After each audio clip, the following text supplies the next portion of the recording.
paz do Senhor Jesus, amém? Estou muito feliz de estar aqui nessa igreja e ver tantas conquistas da igreja como um todo e de pessoas especiais da igreja. Quantas vitórias nós temos que celebrar ao Rei dos Reis, o nosso Senhor Jesus, amém? Estou muito feliz de estar aqui. Que oportunidade de estar pregando nesse aniversário de primeiro ano da igreja, de muitos outros que vão vir em nome de Jesus, porque vocês vão celebrar muitos anos, muitas vidas, muitas igrejas plantadas através dessa igreja aqui, para a honra e glória de Jesus, amém? Quero convidar você a abrir sua palavra em Colossenses.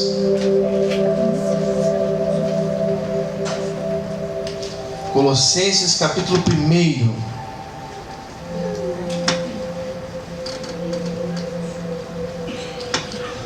Colossenses capítulo 1.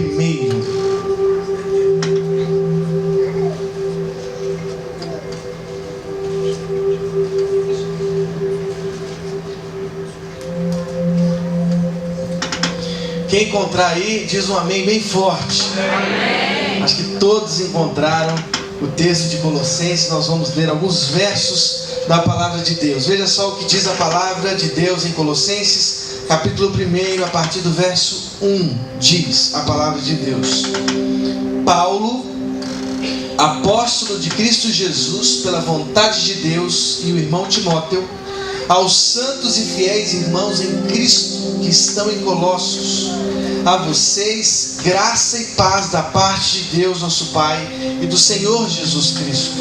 Sempre agradecemos a Deus, o Pai de nosso Senhor Jesus Cristo, quando oramos por vocês, pois temos ouvido falar da fé que vocês têm em Cristo Jesus e do amor que têm por todos os santos, por causa da esperança que lhes está reservada nos céus, a respeito da qual vocês ouviram por meio da palavra da verdade, o Evangelho que chegou até vocês. Por todo o mundo este Evangelho vai frutificando e crescendo, como também ocorre entre vocês, desde o dia em que ouviram e entenderam a graça de Deus em toda a sua verdade. Agora vamos ler o verso 7.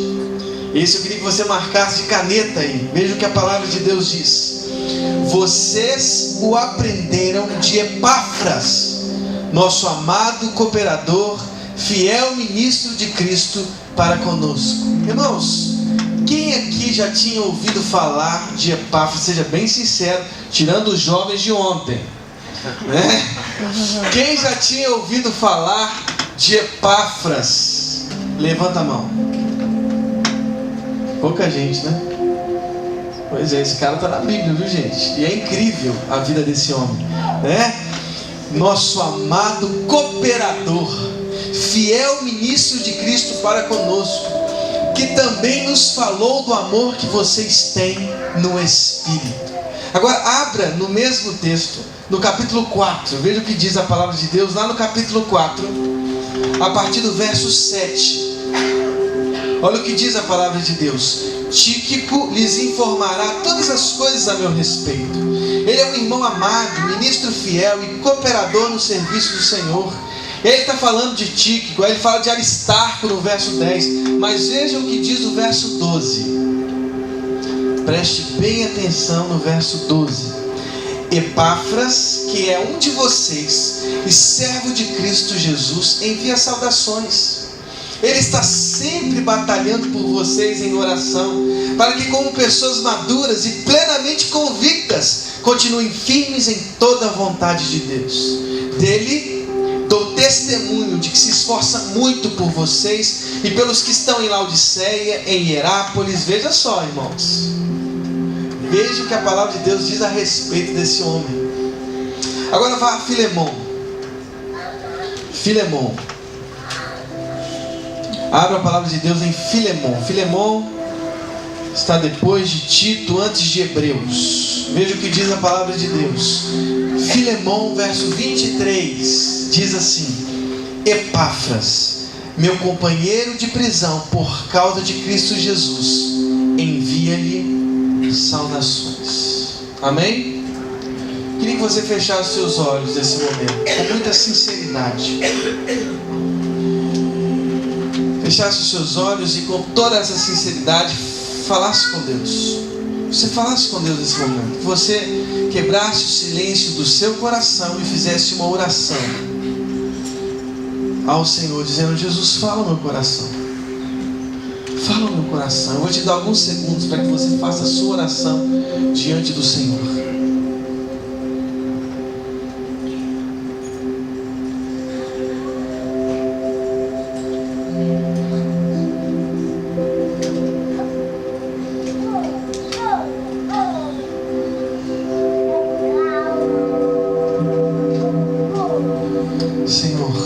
Ouça as nossas orações. Nós precisamos da Tua presença. Precisamos, Senhor. Precisamos da Tua palavra. Deus, como esse culto tem sido abençoador. As canções, o testemunho da Raquel.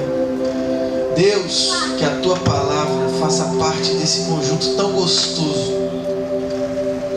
Nós queremos ouvir a Sua voz, Senhor. Nós precisamos. Os nossos corações estão ansiosos e ansiando por ouvir a Sua voz. No nome de Jesus.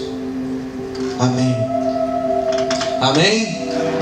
Irmãos, Paulo escreve essa importante carta aos Colossenses. Ele tem profundos objetivos, porque Paulo amava as igrejas para as quais ele escrevia. Ele amava profundamente essas igrejas. Ele tinha um carinho pastoral por essas igrejas. E ele escreveu essa carta como tantas outras. E é interessante observar o conteúdo, porque no conteúdo da carta enxergamos os propósitos. Paulo escreve aos Colossenses dizendo que em Cristo habita corporalmente toda a plenitude da divindade. Existiam problemas no interior da comunidade que dizia respeito à própria doutrina sobre Jesus. Irmãos, a pergunta quem é Cristo é uma das mais importantes perguntas, porque ela desemboca na nossa pastoral, na nossa igreja. Talvez tenha sido por isso que o próprio Cristo perguntou aos seus discípulos, aos seus companheiros de peregrinação: quem vocês dizem que eu sou? Porque essa pergunta tinha significado. E aí Paulo, por causa das provocações de alguns adversários em Colossos, ele envia uma carta para fortificar os fundamentos da fé em Cristo. Paulo dizendo a essa igreja: em Cristo habita corporalmente toda a plenitude da divindade. Jesus é Deus, Ele é o nosso Senhor. E ele diz mais ainda, ele diz que Jesus é o cabeça da igreja. A igreja só tem um líder, irmãos, e esse líder não se chama pastor Anderson, pastor Leandro, pastor Josué. Esse líder se chama Jesus Cristo. Ele é o nosso Senhor, Ele é o nosso cabeça. Amém, irmãos? E ele diz, Paulo, Cristo nos resgatou do domínio das trevas e nos transportou para o reino do seu Filho amado. Irmãos, não foram os nossos méritos, os nossos diplomas, a nossa conta bancária que nos fez filhos, mas aqueles que o recebeu, deu-lhes o poder de serem chamados filhos. Somos chamados de filhos hoje, não pelos nossos méritos ou esforços. Somos chamados de filhos porque Cristo morreu numa cruz por nós. Esse é o fundamento da nossa fé. Cristo é o fundamento da nossa fé. Jesus, o nosso Senhor. E Ele fortifica a fé dos amados irmãos de Colossos. Agora, o que saltou aos meus olhos nessa carta não foi nem o conteúdo, que é maravilhoso, mas a vida desse homem chamado Epáfras. Esse extraordinário homem chamado Epáfras. Irmãos, essa igreja de Colossos, para a qual Paulo escreveu essa carta, não foi fundada pelo próprio apóstolo. Não foram as mãos do apóstolo Paulo. Não foi o esforço do apóstolo Paulo, não. Foi a vida desse homem chamado Epáfras. Esse desconhecido que nós nem sabíamos que ele existiu. Epáfras fundou a igreja de Colossos, irmãos, e fundou com tanto carinho, cuidou, se apaixonou por vidas, pastoreou vidas. Foi até o apóstolo Paulo para dizer sobre a igreja de Colossos, levar as notícias dessa amada igreja. E Paulo, depois de ser provocado por Epáfras, enviou essa importante carta. Tal era a paixão desse homem chamado Epáfras. Eu aprendo algumas coisas com esse homem que também se tornam lições para essa amada igreja, a Igreja Batista Atitude Zona Sul, que em um ano já fez grandes milagres. Irmãos, em um ano, eu estava aqui no culto das 17, um culto cheio, lotado aqui, uma escola ministerial lotada, e agora o segundo culto, 19h30, uma igreja cheia. Eu estou para dizer que eu acho que devia ter umas 430 pessoas aqui contando os 2 cultos, fora as crianças. Irmãos, é impressionante o que Deus tem feito através dessa amada igreja Batista Atitude aqui na Zona Sul. Deus vai fazer coisas ainda maiores em nome de Jesus. Eu estava aqui na segunda de carnaval. Que impressionante foi ver a ação dessa igreja aqui na praia de Copacabana. Quantas vidas? Foram quantas vidas? 710 vidas, irmãos, isso é impressionante. Olha, esse homem nos ensina coisas especiais que se tornam lições, inclusive para essa igreja. A primeira lição que percebo nesse texto é que Epáfras, veja só, olha o que diz o verso 7: vocês o aprenderam de Epáfras, nosso amado cooperador, fiel ministro de Cristo para conosco, que também nos falou do amor que vocês têm no Espírito. Irmãos, os valores aprendidos por essa igreja não foram aprendidos diretamente do apóstolo Paulo, não. Epáfras recebeu e ele transmitiu ao ponto de ser o fundador da igreja de Colossos. Irmãos, eu te digo, meu coração está assim, saltitando de alegria e de paixão por essa ideia de plantação de igrejas. Epáfras foi um plantador de igrejas, e suas mãos transcendiam a ideia de, só aqui em Colossos, não, Hierápolis, Laodiceia, igrejas circunvizinhas, próximas a Éfeso, que era uma das principais cidades da Ásia Menor. Epáfras, um plantador de igrejas. Irmãos, no início desse ano nós tivemos um projeto chamado Atitude Círculos. Aliás, essa igreja enviou 2 discípulos, o João e a Raquel, que estavam no primeiro culto. Irmãos, nós ficamos 6 dias numa cidade chamada Cordeiro, no interior do Rio, uma cidade próxima a Nova Friburgo. Irmãos, ficamos 6 dias batendo de porta em porta, passando por todas as regiões da cidade, e fazíamos culto todas as noites. Íamos com violão, e cantávamos na praça o amor de Jesus. Levamos teatro, até a gente cuspindo fogo tinha. Se você cospe fogo, você é muito importante no projeto missionário, você pode ter certeza disso. Levamos palhaços, levando a alegria para a cidade. Armamos um circo na cidade, no parque de exposição da cidade. Tivemos vários atendimentos sociais, médicos, odontológicos, jurídicos, vários atendimentos, cabeleireiro, cortando cabelo, fazendo maquiagem. Irmãos, as mulheres ficaram mais bonitas em Cordeiro. Foram 6 dias, mais de 400 atendimentos sociais nós fizemos na cidade. Fizemos um cinema na praça, o cinema da cidade está desativado. Nós levamos um filme maravilhoso a respeito do amor de Jesus. Um filme, não sei se você já viu, chamado Você Acredita. A gente teve até autorização da produtora do filme. Irmãos, foi uma experiência incrível que nós tivemos na cidade. No domingo, tivemos o primeiro culto na Igreja Batista Atitude em Cordeiro. Abrimos uma nova igreja Atitude na cidade de Cordeiro. Já estamos enviando o pastor Áquila e sua esposa Marilúcia. Estão sendo enviados com seus filhos. Uma família pastoral, uma família incrível da nossa igreja. O pastor já conhece o Áquila desde a infância, ou seja, são muitos e muitos anos, quase desde a eternidade, a vida do pastor Josué. Ih, rapaz, eu mexo muito. Esse negócio de água aqui, ó, eu mexo para tudo quanto é lado, ó. Irmãos, o irmão Acre está indo ser pastor da Igreja Batista Atitude lá em Cordeiro. Uma nova igreja. Irmãos, meu coração está assim, saltitando de alegria. Sabe o que eu tenho aprendido com Epáfras? É que nós precisamos ser plantadores de igreja. Eu creio que essa Igreja Batista Zona Sul, aqui, Atitude na Zona Sul, vai abrir outras igrejas na própria Zona Sul.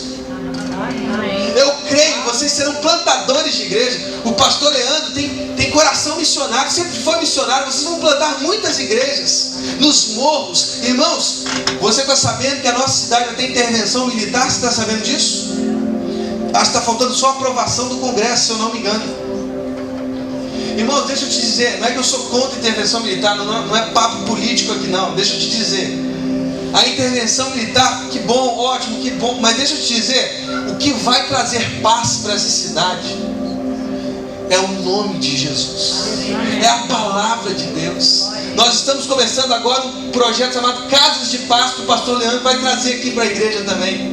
Irmãos, nós queremos abrir 1.500 novas casas através desse projeto, mostrando que a paz está em Jesus. Nós vamos entrar nas casas dizendo assim, ó, vamos fazer alguns encontros aqui na sua casa. O que está roubando a paz na sua casa? O que está roubando? E nós vamos orar pela paz, porque, irmãos, a Raquel é a prova viva de que a oração tem poder. Irmãos, nós vamos mudar essa cidade através da oração, através do poder de Deus, através do Evangelho de Jesus. Nós precisamos ser semeadores da paz, plantadores da paz. E isso só se faz através das igrejas. Cada célula uma igreja. Irmãos, cada líder de célula é um pastor nessa igreja. Sabia disso? Você é um plantador de igrejas. Irmãos, o coração de Epáfras, o coração de Epáfras precisa contagiar os nossos corações. Que sejamos nós também como ele, plantadores de igrejas. Vamos jogar as sementes do Evangelho, porque só o Evangelho pode transformar a nossa cidade. Só o Evangelho pode transformar o nosso país. Só o Evangelho pode transformar a sua família, o seu casamento, os seus filhos. Só o Evangelho, só Jesus. Amém, irmãos? Amém. Mas mais do que simplesmente um plantador de tijolos, porque nós não somos, o papo aqui, irmão, não é burocrático. Epáfras não era um construtor de instituições, de pesadas instituições, ou pesadas burocracias, não. Epáfras era um construtor de vidas, ele era um plantador de vidas. Observe comigo o capítulo 4, vá mais uma vez aos versos. Que é um de vocês e servo de Cristo Jesus, envia saudações. Ele está sempre batalhando por vocês em oração, para que como pessoas maduras e plenamente convictas, continuem firmes em toda a vontade de Deus. Agora veja o que o apóstolo Paulo diz, ó. Veja só, é o apóstolo Paulo quem está dizendo. É como se ele estivesse batendo no peito assim, ó.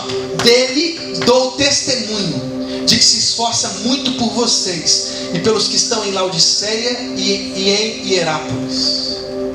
Irmãos, Epáfras não construía prédios. Ele era um construtor de templos. O mundo está cheio de templos. Não serve para nada os templos. Os templos são tijolos frios, cinza, sem vida. Epáfras era um apaixonado por vidas. Ele era um plantador de vidas, de igreja. Igreja significa o organismo de Cristo.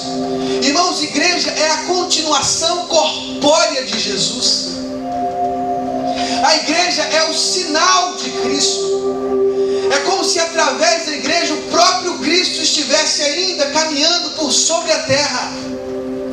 Irmãos, veja a força do que Epáfras estava construindo através da sua vida. Irmãos, nós continuamos a obra de Jesus. Nós somos a continuação do corpo de Jesus. Quando as pessoas veem a igreja, elas veem o próprio Cristo. Quando as pessoas te olham, elas olham para o próprio Jesus. Será que nós podemos tomar posse disso em nome de Jesus? Irmãos, nós somos o corpo de Cristo. Nós somos esse sinal, nós somos esse sacramento de Jesus. Irmãos, através de nós, o próprio Cristo é apalpado pelas mãos do mundo. Epáfras, ele não construía prédios, ele construía vidas. E porque ele construía, ele plantava vidas, ele plantava o organismo vivo que é a igreja. Ele era um apaixonado. O próprio apóstolo Paulo, acerca dele, disse: dele dou testemunho de que se esforça muito por vocês. Irmãos, qual tem sido o nosso esforço para que outros conheçam a glória de Jesus?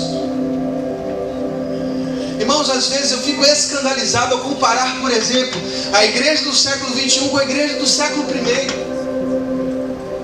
1. O reino de Deus exigia dos cristãos do primeiro século que se entregassem a apresentações públicas. Os cristãos eram dilacerados por animais em anfiteatros romanos, em Coliseu. Irmãos, esses homens e mulheres que viveram no primeiro século, eles se esforçavam muito pelo Evangelho. Dizer Jesus é o Senhor no primeiro século tinha um significado incrível, de quase entregar-se à própria morte, como uma ovelha muda, quase como se estivesse continuando a obra de Jesus. Hoje não, irmãos, hoje nós somos cristãos todinho. Desculpa a expressão. Nós somos muito todinho, irmãos. Nada, tudo. Eu vou sair da igreja porque o supervisor me ligou para entregar o relatório. Eu vou entregar a igreja porque me pediram para evangelizar uma pessoa no bloco de carnaval. Irmãos, nós estamos com perguntas tão mesquinhas e com respostas ainda mais mesquinhas. Nós somos os cristãos todinho, que sejamos nós os cristãos do primeiro século, no século 21. Amém. Nós precisamos nos esforçar. É o que o Evangelho nos exige. O Evangelho nos exige isso. O Evangelho é radical, é transformação total de vida, é dar-se inteiramente por amor às pessoas, tal como Cristo deu-se inteiramente por vidas. Ele se esforçou muito pelos de Colossos, Laodiceia e Hierápolis, e diz a palavra de Deus que ele batalhava em oração pelos cristãos de Colossos. Será que você tem dedicado tempo de oração pelos seus discípulos?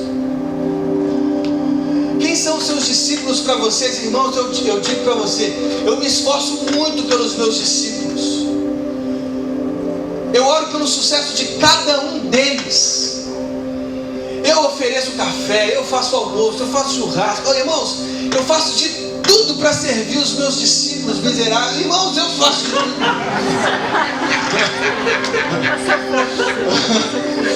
Eu faço de tudo porque eles são apaixonados pelo reino. Eu preciso servi-los com alegria. E é com muita alegria que eu dedico a minha vida para eles. E a minha esposa, da mesma forma, como a minha esposa trabalha em prol das esposas dos meus discípulos. Eu vejo isso, irmão, no rosto dela, nos olhos dela, a vontade de servir. E como é bom servir aos nossos discípulos. Queridos, você não veio para ser servido, você veio para servir. Amém. Essa é a mudança da lógica que Jesus imprimiu sobre nossas vidas. Você não veio para ser servido, você veio para servir. Que o líder de célula aqui sirva a sua célula. Sirva os que são liderados por você lá, que você possa servi-los com alegria. Irmãos, nós temos que nos esforçar, orar. Irmãos, como é bom quando eu junto com a minha esposa, meu filho, minha filha, a gente ora pelos nossos discípulos. Será que você tem orado pelos seus discípulos? Será que você tem dedicado o seu tempo aos seus discípulos? Será que você tem tomado café com os seus discípulos? Esforço. Epáfras era alguém que se esforçava para ver essa igreja amada de Colossos crescendo em maturidade e graça diante de Jesus. Convido vocês a abrir a palavra em Filemão, e nós vamos encerrar a palavra nesse momento. Olha o que diz a palavra de Deus lá em Filemão.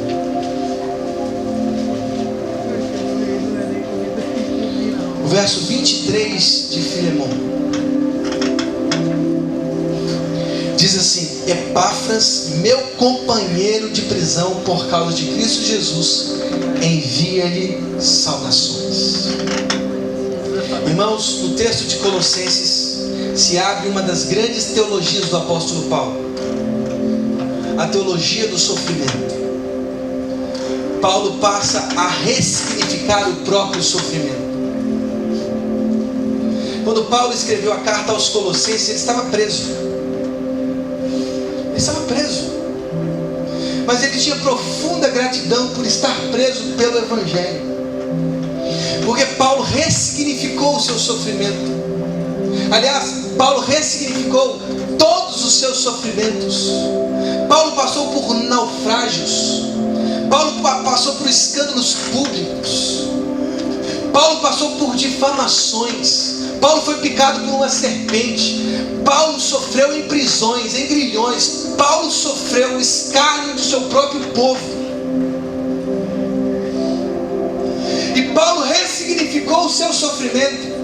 Paulo ressignificou suas angústias. Paulo ressignificou os seus naufrágios. Paulo ressignificou, ele disse para si mesmo: nos meus sofrimentos, eu continuo o sofrimento do corpo de Jesus. O corpo de Cristo sofreu em prol da igreja. E se o meu corpo hoje sofre, é porque Deus quer continuar a sua obra através do sofrimento do meu corpo. Irmãos, veja só, Epáfras vai a Roma para dar notícias da igreja de Colossos. Chegando lá em Roma, Paulo está preso. Sabe o que Epáfras faz? Epáfras decide ficar preso com o apóstolo Paulo. Veja só, nós estamos em Filemon. Paulo escreve uma carta a Filemon. E essa carta tinha a intenção de falar assim: Filemon, receba Onésimo. Onésimo era um escravo de Filemon que tinha fugido da casa dele, inclusive trazendo alguns certos prejuízos financeiros. Paulo disse assim: Filemon, fique tranquilo, qualquer prejuízo que ele tenha te dado, eu o restituo. Mas por favor, receba Onésimo, porque nós ganhamos o coração de Onésimo para Jesus. Receba-o como se estivesse recebendo o meu próprio coração. São as palavras do apóstolo Paulo. E ele disse ainda mais: Filemon, Onésimo já não é nem mais escravo, receba-o como irmão. Ele é o seu irmão. E aí lá no final da carta a Filemon, Paulo estava preso. Irmãos, Paulo estava preso em Roma. Ele diz assim: Epáfras, meu companheiro de prisão por causa de Cristo Jesus.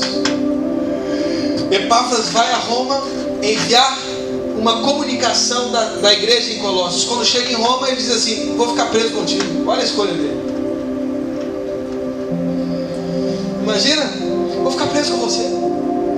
Porque ele entendeu que o sofrimento de Paulo foi ressignificado por uma teologia incrível.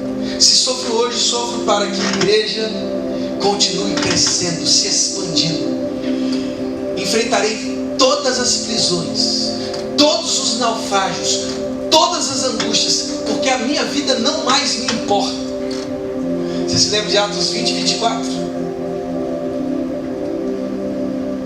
Paulo dizendo aos cristãos de Éfeso, aos presbíteros de Éfeso, em Mileto, dizendo assim: todavia eu não me importo mais, desde que o meu ministério, o ministério que foi dado por Cristo Jesus, seja concluído em minha vida. Não importa mais o sofrimento, não importa se eu venha a morrer. Epáfras, ouvindo de Paulo tudo isso da prisão, diz assim: para mim também não me importa mais. Não me importa mais a minha vida. Não me importa mais os meus dias. Não importa mais o meu corpo. Não me importa mais o meu coração. Não. Eu quero dedicar toda a minha vida ao Evangelho. Epáfras se tornou um companheiro de prisão do apóstolo Paulo. De construtor de igreja, ele se tornou prisioneiro por amor a Jesus. Irmãos, qual tem sido o nosso sofrimento por Jesus? Será que os nossos corações se igualam ao coração de Epáfras? Ou será que estamos tão distantes que o nosso cristianismo é senão uma casca de cigarro. Sabe que alguém já viu casca de cigarro? Aquele exoesqueleto sem vida, alguém já viu? Eu já vi várias vezes. Irmãos, para que serve uma casca de cigarro? Para ser pisado, como um sal sem sabor. Conhece essa analogia de Jesus? Se o sal se tornar insípido, para que ele serve? Senão para ser pisado. Irmãos, será que somos como essa casca de cigarro sem vida? Esse passado deteriorado? Não, irmãos. Até se formos assim, eu creio que o Espírito dos quatro cantos, quando soprado, faz até mesmo que uma multidão de ossos se transforme num grande exército. Visão de Ezequiel no capítulo 37. Que os nossos corações hoje sejam soprados pelo vento do Espírito Santo de Deus, e que essa igreja seja tomada por uma força incrível que não pode ser controlada, porque quando o vento deseja soprar, meu irmão, nós não sabemos de onde ele vem nem para onde ele vai. Esse é todo nascido do Espírito. Irmãos, que o Espírito Santo sopre sobre os nossos corpos, que foram imortalizados pela graça de Jesus. Irmãos, imortalizados pela graça da cruz, porque um dia viveremos com Ele eternamente. Os nossos corpos ressuscitarão para uma vida eterna com Deus. Mas enquanto isso não acontecer, que os nossos corpos ressuscitados, porque eles já estão ressuscitados em Cristo, se tornem essa igreja movida pelos ventos do Espírito na construção de uma sociedade, uma civilização, de uma cidade mesmo. Que através de cada coração aqui, casas sejam abertas, células sejam abertas, igrejas sejam abertas, o amor de Jesus seja expandido pela nossa cidade. E por que não crer, como eu já tenho dito lá no Biuan, que esses jovens que hoje estão no morro, pegando em fuzis, descerão e entregarão suas armas aqui nesse altar, dizendo: eu não suporto mais ser bandido, eu não suporto mais ser criminoso, eu entrego meu fuzil e entrego meu coração a Jesus, eu entrego uma Bíblia, eu quero ser um ministro de Cristo Jesus. Irmãos, eu creio nisso, eu creio que a nossa cidade vai mudar em nome de Jesus, mas através da igreja, através do Evangelho, através de você, através da sua casa, em nome de Jesus. Amém. Queria que você se colocasse de pé nesse momento. Quero orar pela sua vida. Quero orar pela sua vida. Eu quero que você, nesse momento, feche os seus olhos. Feche os seus olhos nesse momento. Que você pense em você nesse momento. Como tem sido a sua relação com Deus? Será que você que está aqui hoje já entregou o seu coração a Jesus? Eu não estou falando de frequentar a religião, não estou falando de mas pastor, eu sou um religioso. Irmãos, tantos religiosos irão para o inferno. As religiões muitas vezes separam os homens, colocam armas nas mãos dos homens. As religiões produzem fundamentalistas. Irmãos, as religiões produzem pessoas sem amor. Eu não estou falando de religião. Você pode ter frequentado a religião que você falar aqui. Eu sou evangélico desde que nasci. Isso não adianta nada, irmãos. Eu sou filho de pastor. O problema é seu. Isso não adianta nada. A pergunta não é se você é filho de pastor, se você frequenta uma igreja evangélica ou qualquer outra religião. A pergunta é se você já teve um encontro real com Jesus. Se Jesus está pulsando no seu coração. A pergunta é se você ama Jesus e ama a igreja de Jesus. Você não veio aqui nesse dia à toa. Você veio aqui para um encontro real com Jesus Cristo. Ele é o nosso Senhor. E talvez você se pergunte: tá bom, eu quero esse encontro, pastor, eu quero esse encontro. Como que eu posso ter esse encontro? Irmãos, você não precisa passar no Enem. Você não precisa passar em concurso nenhum. Você não precisa pagar nada a ninguém. Você precisa simplesmente fazer uma oração sincera dizendo: Jesus, entra no meu coração. Eu tenho certeza, meu irmão, que se você fizer essa oração com sinceridade, Cristo entrará no seu coração. Cristo entrará na sua vida.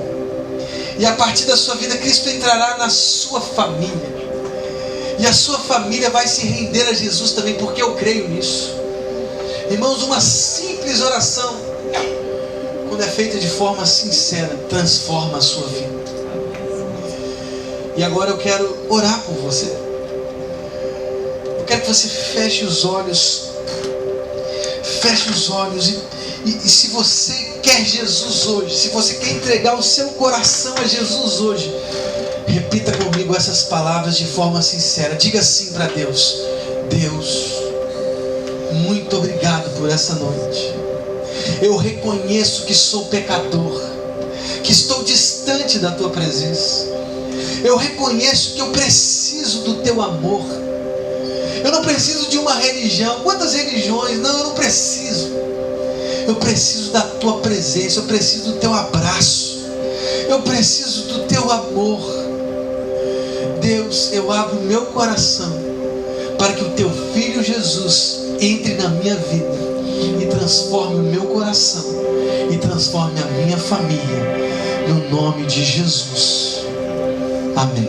De olhos fechados, toda a igreja de olhos fechados, eu quero perguntar: quem aqui fez essa oração de forma sincera? Eu quero orar pela sua vida. Se você fez essa oração de forma sincera, repetindo comigo essas palavras, levante uma de suas mãos. Eu quero ver você e eu quero orar pela sua vida. Há alguém aqui? Deus abençoe, Deus abençoe sua vida, Deus abençoe sua vida, Deus abençoe sua vida, Deus abençoe sua vida. Há mais alguém? Levanta bem alto. Deus abençoe sua vida em nome de Jesus. Deus abençoe sua vida em nome de Jesus. Deus abençoe sua vida em nome de Jesus. Há mais alguém? Levanta bem alto. Eu quero ver, eu quero orar pela sua vida. Há mais alguém? Há mais alguém? Nós vamos cantar uma canção nesse momento. Vamos cantar aí nesse momento uma canção.